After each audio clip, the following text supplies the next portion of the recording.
లేవండమ్మా, time అవుతుంది. ఇప్పి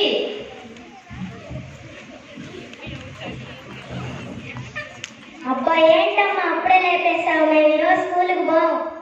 ఎందుకు వెళ్ళరు? ఈరోజు తెలుగు భాష దినోత్సవం కదమ్మా. మాకు తెలుగు మీద పెద్దగా ఇంట్రెస్ట్ లేదమ్మా. అమ్మ, నేను 10 నిమిషాలు పడుకుంటా. చీపురు కట్టుతో పడతాను, ఒకసారి పడుకుంటానంటే. నీకెందుకు తెలుగు అంటే అంత ఇష్టం? నేనంటే నీకు ఇష్టమేనా? చాలా ఇష్టం అమ్మా. ఎందుకు అంత ఇష్టం? లేదంటే నువ్వు మా అమ్మ కాబట్టి.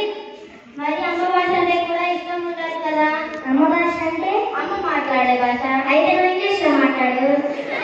అది కాదమ్మా, అమ్మ భాష అంటే తరతరాలుగా మన అమ్మ, అమ్మమ్మ, నాయనమ్మలు మాట్లాడే భాష, మన మాతృభాష.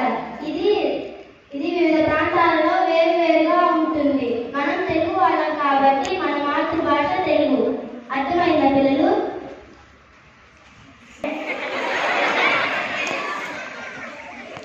మీ పిల్లలేంటి ఇంకా స్కూల్కి వెళ్ళలేదు?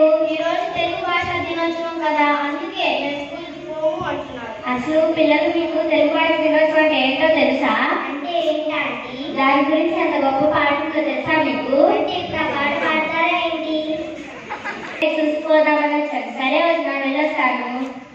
Bye aunty. బాయ్ పిల్లలు. మీకు తెలుగు భాష గొప్పతనం గురించి తెలుసా పిల్లలు? విదేశీయులు కూడా దీనికి ఎంతగానో అభిమానిస్తారు. కానీ మీకు తెలుగు భాష గొప్పతనం గురించి అర్థం కావట్లేదు. మీకు ఎలా చెప్తే అర్థమవుతుందో ఏంటో.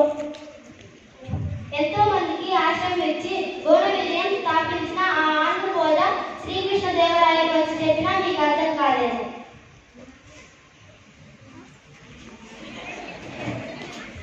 పిల్లలు, ఈ రోజు తెలుగు భాష దినోత్సవం కదా, ఎందుకు ఇంకా పాఠశాలకు వెళ్ళలేదు?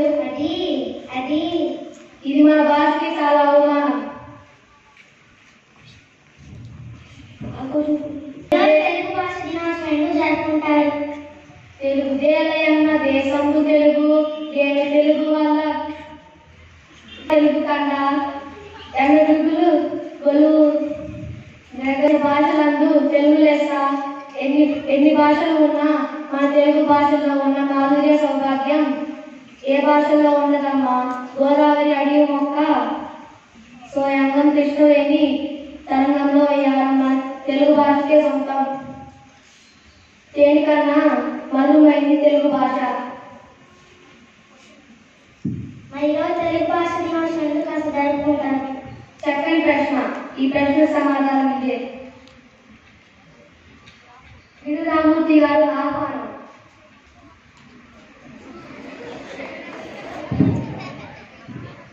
నమస్కారం.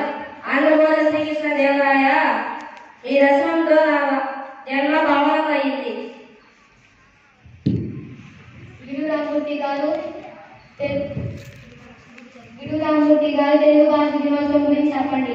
మన తెలుగులో ఉన్న రచనలన్నీ ప్రాచీన భాష సాహిత్యంలో ఉండేవి. అవి ఆ పండితులకే కానీ అలాంటి సామాన్యులకు అందుబాటులో ఉండేవి కావు. దానివల్ల అలాంటి సామాన్యులకు సాహిత్యం అనేది ఎక్కడ దూరమవుతుందో అని నేను ఈ సవ్యమాన భాష ఉద్యమాన్ని ప్రారంభించాను. ఈ మహానుభావుడి జన్మదినం మన తెలుగు భాష దినోత్సవంగా జరుపుకుంటాము.